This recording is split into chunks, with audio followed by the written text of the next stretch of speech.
Why Rhaenys didn't say Dracarys to Meleys during Rooks' Rest battle with Aegon and Aemond. The realm created by George R.R. Martin spares no life, no relationships, and no battle in service of the story of seizing power and ultimately the Iron Throne. House of the Dragon Season 2 Episode 4 also left many fans with broken hearts in its wake. The Battle of Rooks' Rest was brutal. As expected, it was bloody and killed off characters we might not have imagined would be extinguished from existence so soon. Among them was Rhaenys Targaryen, known as the Queen Who Never Was, but she surely was one of the most skilled dragon riders commanding her dragon Meleys, the Red Queen. They both perished in the latest battle, but one aspect is gnawing the viewers as to why she didn't say Dracarys during the battle against Aegon and Aemond. The Greens plan to trap one of Queen Rhaenyra's dragons and then attack with Vhagar.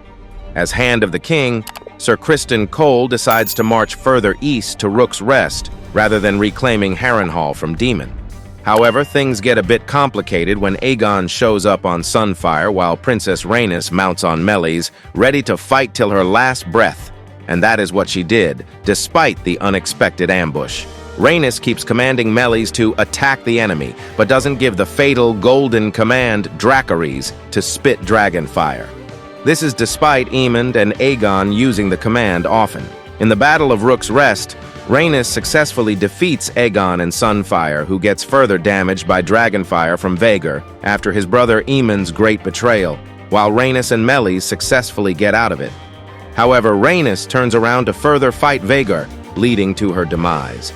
The older, bigger dragon crunches on the Red Queen's neck, and Aemond smirks at Rhaenys' end and his triumph. But why did the Targaryen accept her fate? Eve Best, who played Rhaenys, referred to it as her kamikaze mission because how can one live with it? And that sort of samurai thing of when she comes back in, she could have escaped, and she turns around.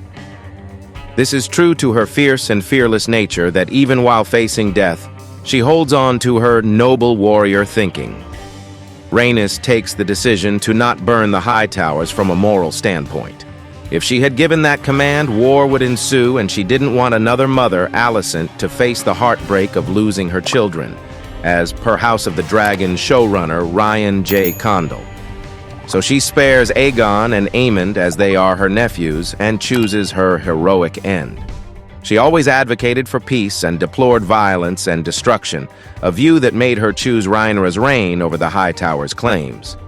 Probably, Eve explained her character's decision best. She said, "They're just like boys with guns. They want to maximize the amount of carnage. And there's something very, I don't want to generalize, but, it's very male. Whereas she's very specifically going for the dragon.